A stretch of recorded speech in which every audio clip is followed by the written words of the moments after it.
Good morning, Peter Hyslop with your 8:30 Hunter News update. A man who broadcast threats live on social media and said he wanted his family reunited as he barricaded himself inside a home at Murrurundi has been arrested without incident overnight. Tactical officers began arriving just after 9 a.m. yesterday, which brought traffic trying to get through on the New England Highway to a standstill. Some motorists say they couldn't get through for 6 hours. Police negotiators spoke with the man, who on social media said he was probably going to die. The content has since been removed. The highway has since reopened after the man was arrested at about 10:30 p.m. More than 100 workers at the Austube Mills manufacturing plant at Mayfield have reportedly been told their jobs won't exist in a few years' time. The company manufactures steel pipes and tubes. Owner Infrabuild says the facility will close in 2027, citing cheaper prefabricated materials from overseas, which are now flooding the market. The Manufacturing Workers Union says discussions had been underway with state and federal governments about grants to prop up the plant. All employees have been offered redundancies or internal redeployments. Residents in low-lying parts of Denman, Singleton, Maitland, Clarencetown and Patterson and surrounds have been issued an advice warning from the SES. Heavy rain is expected from tomorrow, with totals of up to 50 millimetres in some areas. The SES's Ben Warren has told the ABC they've received 12 calls for help in our region overnight. Continuing through, we are receiving those requests for roof damage, leaking roofs, and also trees down and branches down, just given that they are quite saturated at the moment with the ongoing rain that we have been receiving. A man has been charged following an investigation into alleged sexual offences at Hamilton South and Cooks Hill.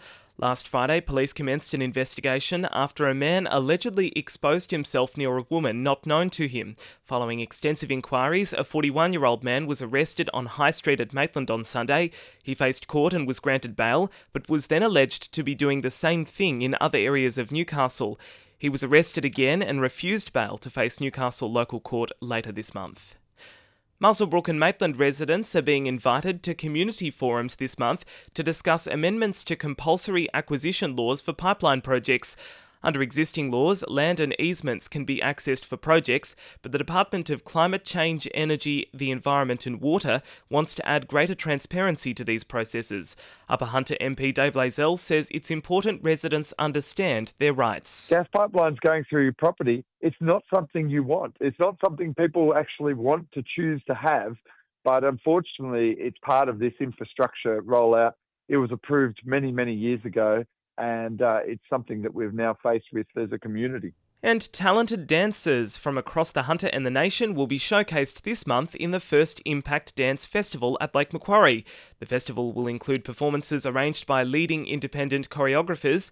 Coordinator Kiralee Anderson says the event will have workshops, panels and great talent. Across the 4 days there will be the artist discussion panels. There is some First Nations-led programming. We look at cultural protocols and safe space workshops. And then also in the evenings there are performances that are open to the community to attend.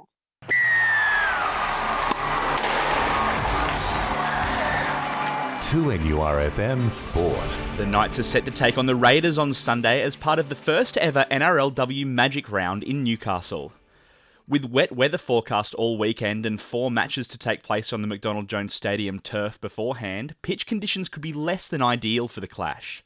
However, hooker Olivia Higgins says her side aren't paying any mind to the conditions. Yeah, I haven't really thought too much about that, but I'm assuming it'll be pretty trash by the time we play. But to be honest, both teams are playing on that field, so there's no excuse. Meanwhile, former Matilda and Jets player Larissa Crummer is set to take part in the NRLW Rising Talent Invitational in Newcastle over the weekend. Tomorrow, the Newcastle Falcons host Bankstown in a do-or-die playoffs clash in the Women's NBL 1 East.